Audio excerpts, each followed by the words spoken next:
All right. Good morning, guys. We're back. I don't know whether to be excited or to be upset because MLB DFS hasn't been too nice to us lately. The last slate that we played was on Sunday. We actually did pretty good. Nola kind of sucked, if we're being totally honest, but he did enough, I guess. Danny Jensen came in clutch with a home run at the end. Uh, Kind of the same with Duval. Matt Chapman went 1 for 2, 2 walks, 2 runs. Bo Bichette, every time we play him, he just doesn't produce anything. And I kind of like Toronto today, so that's going to be fun. Julio Rodriguez got 2 stolen bases, went 1 for 4, so that kind of helped. Feels like forever, but we're back. Are you excited? Excited as I can be, I guess. Really just something to occupy the time for the next couple weeks until football's back and we can really start picking up the pace on these fantasy slates. I think college football and NFL is going to be a lot of fun this year. So until then, we're just stuck with the pain of watching probably the Yankees nuke today at 30%.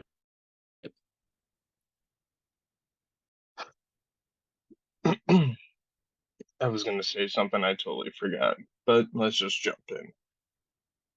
Um, so we'll start with pitching because it's pretty condensed. Charlie Moore and Luis Castillo, Tyler Glasnow, Corbin Burns, Justin Verlander, Brian Bayo. It's a big slate today, so here's literally everyone. Where are you thinking on going? Because really, it's Moore and Castillo, Glasnow are like the chalk, basically, and then everyone else is kind of eh. Yeah, I am surprised to see Castillo getting double ownership of Morton and Glass now. I thought it would be like 20-20-20 split between the three. So if Castillo's going to be double the ownership of them, I'm just going to pick one of the other two. And I think I like Morton the most right now. The White Sox, just not to shit on your team or anything, but they're very home run dependent. If Morton even gives up a couple, maybe it's a couple solo shots or 1-2 run blast or something, but I think he can get, 8 or 9 Ks here, get the win. Maybe Kopech doesn't do so well on the other side. The Braves can give him some run support. So I like Morton the most, I think. Other guys I wrote down were Rodriguez. I mean, 10-4 seems like a lot for him, but he's shown the upside, and Seattle is pretty bad from time to time. So I don't mind him. I looked at Maeda a little bit just because he's playing Oakland and he's 7K. Um, he went 7 innings his last time out against KC, who, everyone is just destroying KC at this point. But, if he can go 6 innings at 7K, you'll take that all day long. Bello, I like a little bit. Where is his price? 8,500 against the Cubs, who really have been good in like a month and a half. Other than that, I don't really love anything else. Barrios, I don't know. We never get him right. Probably off of him. Burns, no thanks. He just played this Reds team, went 6 innings, 6 Ks, 40 fantasy points, which is, good enough at 9,600. But I think I just like the three guys above him for the spots they're in.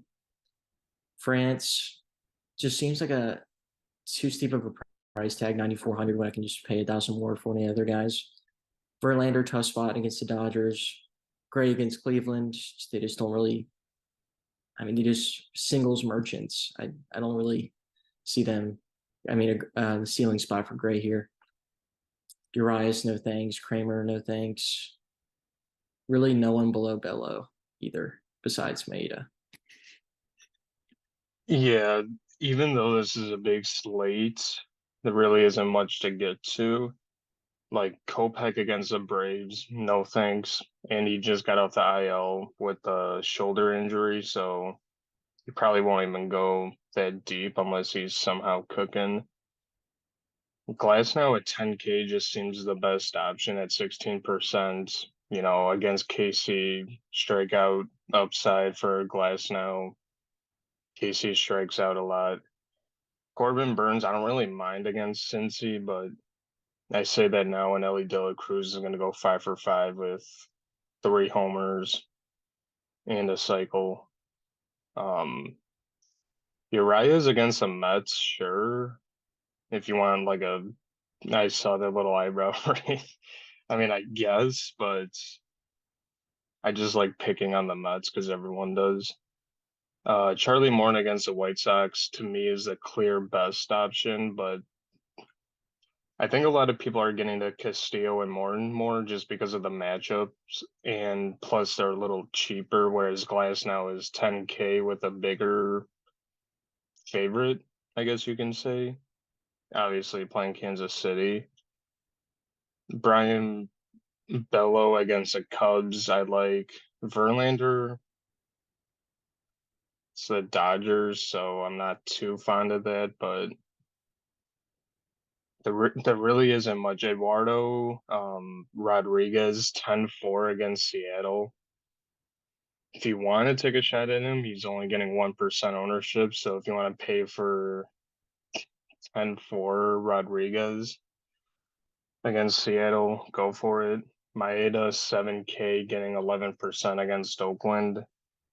Don't really mind that, to be honest, but I would really prioritize Morton Castillo or Glass now. I'd probably go Glass now, Morton Castillo, and then Maeda, I guess, is like my top four. What would you rank your like top like three or four? Probably have the same order just because I'm trying to reverse ownership on Castillo. So it would be Morton Glasnow, Castillo, Maeda, Bello, Rodriguez. All right, let's move on to stacks. So right now, it's got the Yankees at Coors, which makes a lot of sense, and I don't think anyone really wants to do that to themselves. Minnesota, Tampa, Atlanta, Milwaukee, St. Louis, Boston, San Fran, Cincy. I'm not going to go through the whole list, but here it is. So what's standing out to you right now? Because to me, there's a couple different options you can get to and be very different. Yeah, I had 7 teams I'd written down. I had Milwaukee, Yankees, Rays, Cardinals, Boston, San Fran, Baltimore in that order. Milwaukee stands out to me just because they have some pretty fair price tags. Ashcraft, when you watch him play, you're like, damn, he's got the goods. And then he just gets lit up. Um, Yelich, 3,700, obviously not a cheap price tag, but you get Adames at 31. Let's see where Contreras is at. Contreras, 2,900. You know, these bats are just affordable and they can fit some positions that aren't necessarily the best that are like stand out. Like Adames feels short. But other than that, the Yankees, sure. I don't think I've seen Rizzo hit a home run in like 7 weeks. But now that I say that now, he's definitely going to like double dong. Um, just there's power in the lineup. Obviously, you got Stanton, Donaldson, who literally only hits for power or he's striking out. Um, Volpe, sure, it's type of deal. They just don't really excite me that much. They haven't been good in a minute since Judge has been out. And if they're going to be super chalk, it's just, I mean, Bader's probably the best bat in the lineup. I guess he's fine because he can also take bags. But Yankees coming in second. Rays, they're just kind of always in play for me. Let's see where their price tags are landed up if I can find it. Yeah, against KC. Something I Franco, just thought of. Sorry to cut you off. I saw you're good. something on Twitter that Christian Yelich against the Reds the last few years has been a monster. It was something that like recently, like even this season, he's been a little bit better than what he was. And apparently he just has like really good numbers against the Reds. So take that information while you can. I just know if I didn't say that now, I'd totally forget. But I didn't know Brandon Lowe was back. I guess he's been back for like a week. He's 2,700 lefty versus righty. He's probably going to be chalk at second base if I had to guess. If it's So we're not, gonna lock him in. Cool. I mean, if it's not him at second base, it's probably going to be Torres. Between both of them, I bet both of them are over 20%. But yeah, like the Rays, and then after that, it kind of drops off a little bit, but they're all like kind of the same. Fran, Baltimore, Boston, Cardinals. I'm not really sure what to make of the Cardinals with a little trade rumor crap, but maybe they'll show up and play for once. We never get them right. They're insane. And I saw Nolan Arenado hit 2 home runs against my team.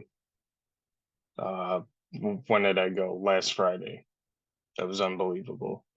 Um, Something I found very interesting, Minnesota is projected to be the second best stack, and they have a 6.5% leverage, 3% ownership share. So I guess you're getting a little different with them, even though they're the second best stack, but it's obviously going to change throughout the day because the data just updates all day. Tampa Bay against this Alec Marsh. I have no idea who this kid is, so give me Tampa. Kopech is supposed to be a young, great prospect guy. I think he had Tommy John 1 year and just kind of fell off. He's still like pretty decent, but when you're facing the Braves, you're not going to look good. It's batting practice for them, and especially with this White Sox team, it's definitely batting practice.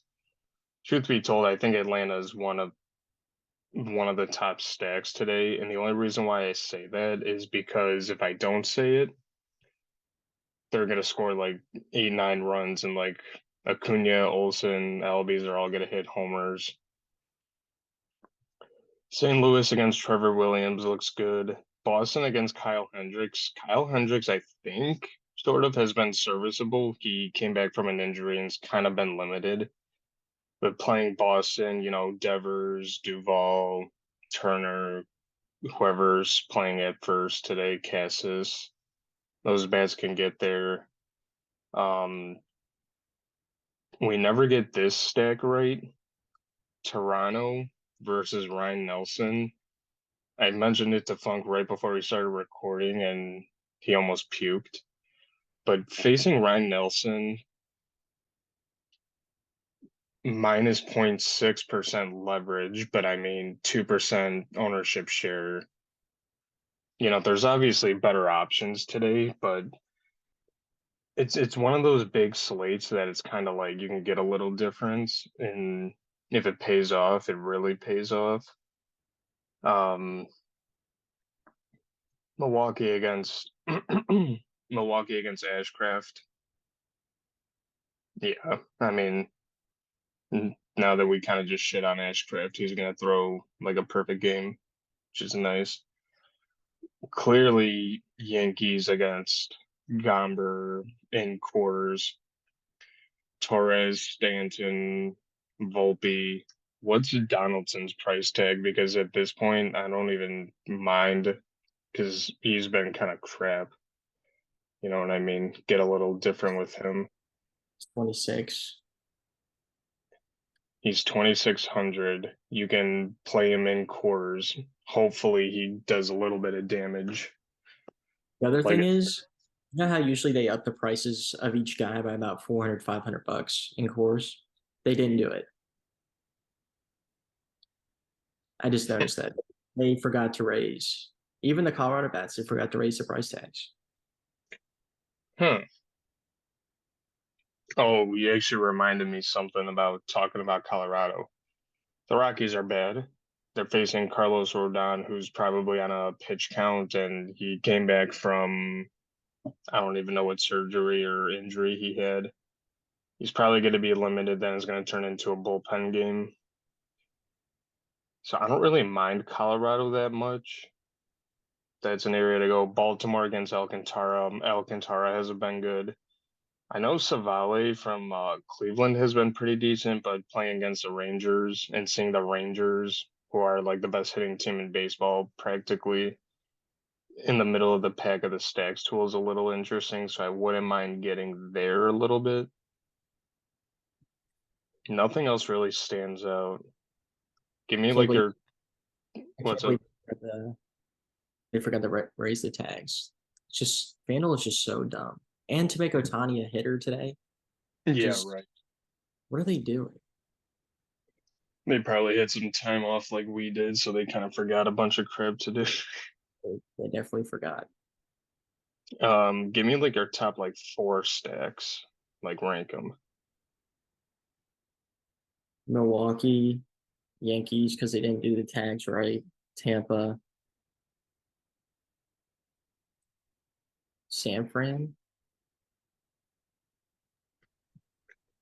I'm gonna get a little weird. I'm gonna go Atlanta, Yankees, just because of the price tags, like you said, Minnesota and Milwaukee. Those are like my top four.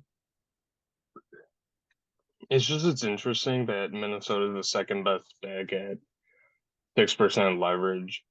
Kind of like I said too, with like the pitching or with not with the pitching, but some of the stacks you can get a little different and it can pay off and pay off pretty big. Minnesota just at like a 6% leverage right now is insane to me. And now I say that and they're gonna lose 2-1, but it's all right. You want to do generator first? Yeah, All right, let's see what they like today. What stack type should we do? been on the 4-3-1 train all year, so balance just see where ownership's going. Let's go in Morton.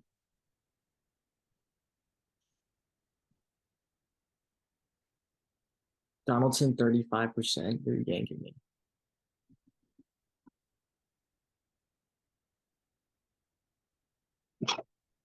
Well, you're Yeah, that's what happens when FanDuel forgets to update the prices. exactly, yeah. Torres, we got 68%, 63 of Volpe. Giancarlo Stanton has just been so bad. I think like the last day before the All-Star break or one of the other days, he had like two home runs in a game, and Also has now Torres in the tool at 3,300. He's 3K. So the pricing's a little off. uh, he likes a little bit of Tampa. I'm seeing a little bit of the Brew crew. I'm telling you, dude. I'm telling you. I don't know if I could do it. They just break my heart every slate. San Fran a little bit here. And then the only Cardinals bets of kind of what we talked about was Goldie and Arenado. Yeah, this is what it's like right now. So you can save up to 20 lineups. I don't know why there's only 19 of them here. Whatever.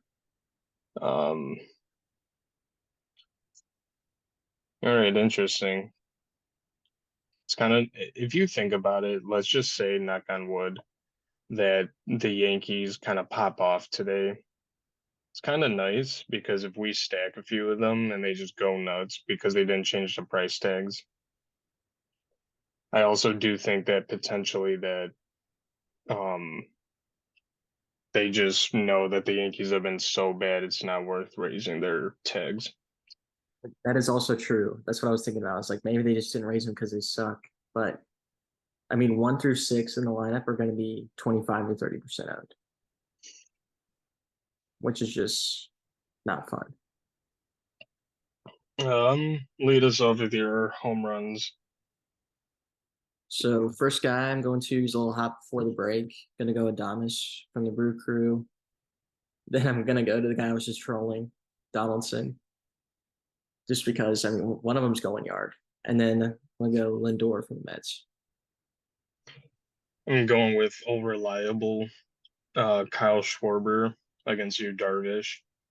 Gonna go with Corey Seager and then Harrison Bader. Might as well each take a yank just to be safe. Yep. That should just about do it though, unless you got anything else to add.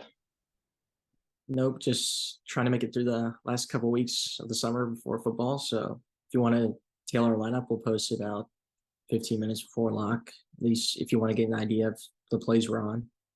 Um, Make sure to check out Stochastics tools in our description and like and subscribe if you haven't already.